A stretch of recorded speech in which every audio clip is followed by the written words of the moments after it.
Hello guys! Hello. Welcome to week 6, unit 1, way of life. And the topic for today is verbal and non-verbal communication. Okay. So, do now. So do you know another way to communicate without speaking? So think about it. Do you always tell somebody something by speaking? Or can you do it another way as well? So that is what we will be studying about today. Okay?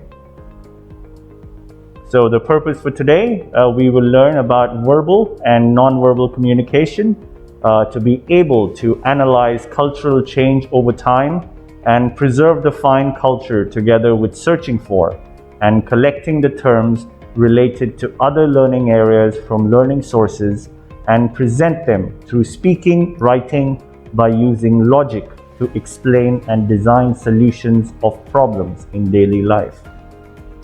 Okay, let's move to the vocabulary. The first one, communication. Communication. So it's what we do now. Like someone speaks to someone else, or like to give information. Second word is gesture. Gesture. So if I tell you something with my fingers or hands or body, that is a gesture. Okay. And number 3, body language. Body language, it's exactly the same like gesture. Body language is like to speak with your body. Okay. The next one is facial expression. So how is your face? Is your face happy? Is it sad? Is it angry?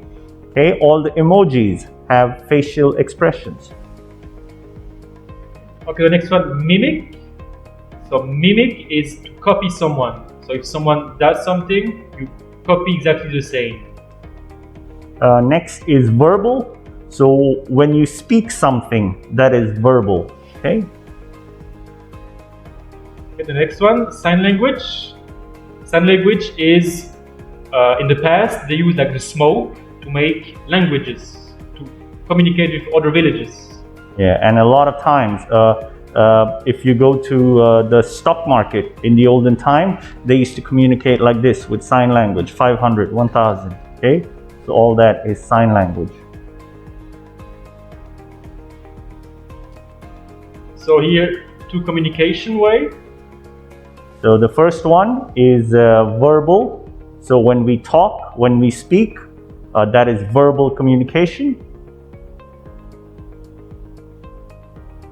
And the non-verbal, it's everything that's not coming from the mouth. So it's everything else with your body, with just showing something or material or everything else, but not with speaking. So verbal communication is the use of sound and words to express yourself, and non-verbal communication is without the use of spoken language. So like your face, your facial expression, your body position. You know, sometimes when your parents tell you do this, and you say, okay, but you make a sad face, it means you don't want to do it. So your verbal communication is yes, but your body language and your non-verbal communication is no. So that is what the two mean. Can you show non-verbally how the following pictures make you feel? So do an action when you see the photo, okay? First one. Okay. So that's a cute dog. How does the dog make you feel? So do a movement. That's a cake, a pudding. Oh, that is someone who's really angry, so he's punching the computer screen. I guess you do this when you play games. And here's another cute rabbit. And this is a horror movie. Clown. Sa.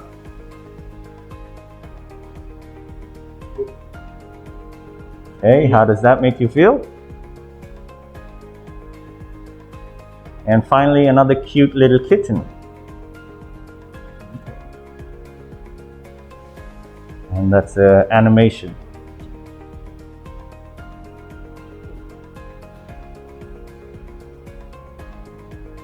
Okay, color pencils.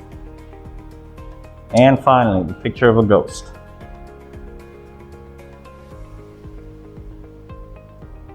So here you have like a diagram, oral and verbal communication, spoken language. And then you have oral non-verbal communication. So laughing, crying, coughing. So you're still using your voice box, but you're not speaking. But you're still doing an action. That is why it is non-verbal. And then you have in-verbal communication, but not oral. So oral is when you speak.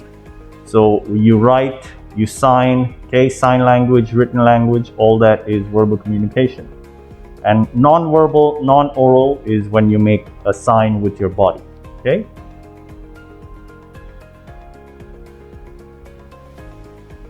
Yeah, a video about the evolution of communication. You will see from many years ago in the past until now. You will see how we changed the communication.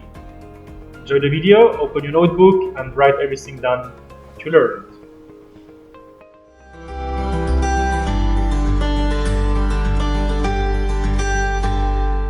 Hi friends, I am Joy. And I am Jennifer. Welcome to the world of communication. So, today we are going to show you the evolution of communication.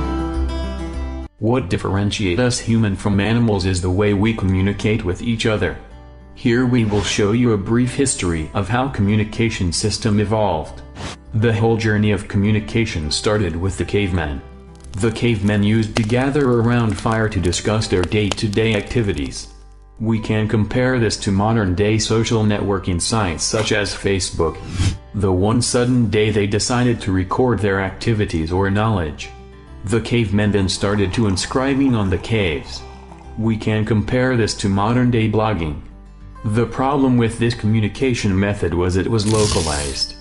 When people started moving out of the cave, long-distance communication became very important. Smoke signal. This was the first long-distance communication. It was used in Northern America where each tribe has its own signaling system. A smoke from top of the hill signified danger. Smoke signal was also used in ancient China. The soldiers stationed at the Great Wall would alert for danger using smoke signal from tower to tower. In this way they could transmit message as far as 750 kilometers within a few hours. The smoke signal is still used in Vatican to indicate the selection of new pope. Pigeons. Due to their natural homing ability, pigeons were extensively used for long-distance communication. The pigeons were used by Persians, Romans, Greeks, Mughals. In 19th century, pigeons were also used to transmit stock quotations from one city to another. Cherami, a homing pigeon, was awarded the French War Cross for her services during World War I. TV series Game of Thrones has shown the use of raven instead of pigeon for long-distance communication. Pony Express. From ancient time, kings have been using human messenger to relay messages. Pony Express was a first of its kind mail service delivering messages, mails, newspapers and small packages by horseback using small relay stations. It is regarded as the first courier service.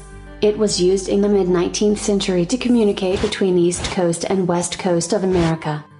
Semaphore flag. Semaphore flag was used in maritime during the late 19th century.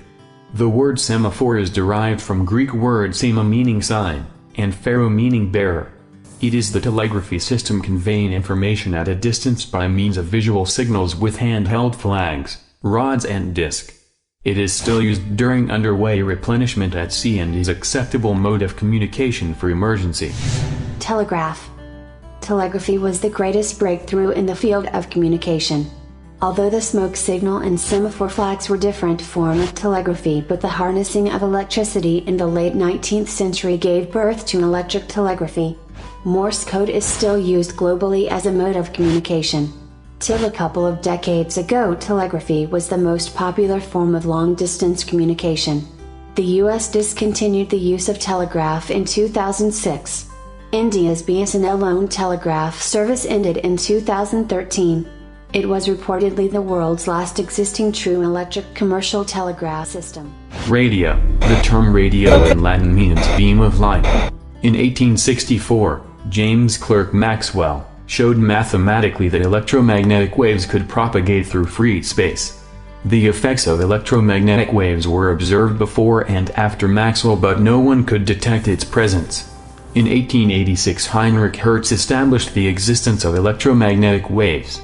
In 1888, he demonstrated that one could produce and detect electromagnetic waves, which we today call as radio waves. In November 1894, Jagdish Chandra Bose at Town Hall of Kolkata ignited gunpowder and rang a bell kept at a distance using microwave. During the same time, an Italian scientist Guglielmo Marconi made an electric bell which went off during lightning. This was just the beginning of a whole new era of distant communication. Early 20th century radio system transmitted message using continuous waves only. Amplitude modulation was demonstrated for the transmission of voice and music, but with little success. World War I accelerated the development of radio for military communication. After the war, commercial radio broadcasting began in 1920 and was a big hit. World War II again accelerated the development of wartime purposes for aircraft and land communication. Telephone. Until now, real-time communication was confined to diplomatic purposes or for broadcasting. Still, telegram was the fastest one-to-one communication used by common people. In 1876, Alexander Graham Bell invented the telephone. At first, the benefits of a telephone exchange were not exploited.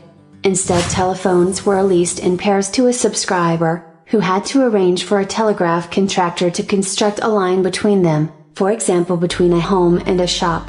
It was a luxury that only rich people could afford. Later, telephones took advantage of the exchange principle already employed in telegraph networks. Each telephone was wired to a local telephone exchange, and the exchanges were wired together with trunks. Networks were connected in a hierarchical manner until they spanned cities, countries, continents, and oceans. This was the beginning of the public switch telephone network, or PSTN. The major progress took place after the Second World War. So friends, here we have seen history of communication started from caveman to telephone. But this is just the beginning of a golden era in the field of communication. In the next video we will talk about how communication system evolved from wired to wireless and local to global. Also, we will see the role of government to regulate wireless spectrum, and role of private companies to develop existing network of fourth generation. So friends, don't forget to subscribe our channel and like our videos. And stay tuned for upcoming videos.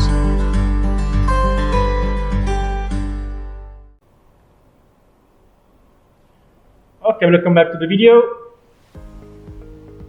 Here you have a little infographic, the Morse code that you saw just before in the video also.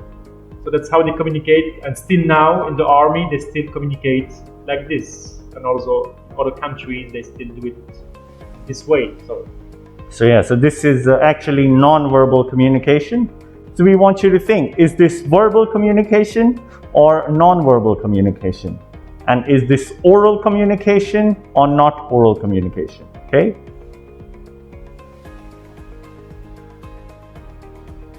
Yeah. Is this also non-verbal or verbal communication? All the same. So try to guess. Try to repeat.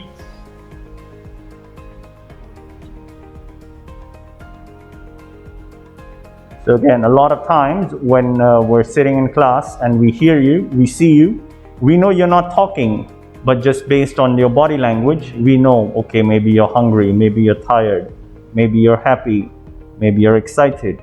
So all of this is non-verbal communication. Okay, let's go to the thinking tool, compare and contrast.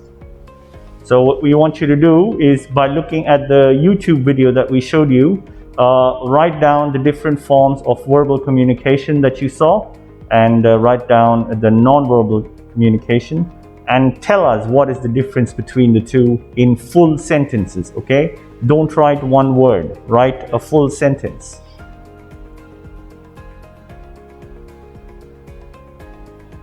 So what have you learned from this learning? So think about this as well. And think about the difference between verbal and non-verbal communication. Think about oral, not oral communication. At home, do you use more non-verbal or verbal communication? So like always, write the vocabulary on your notebook in English and Thai. And complete the exercise we told you. And finally do the thinking tool, which is the compare and contrast of the verbal and non-verbal communication on A4 size paper. Okay.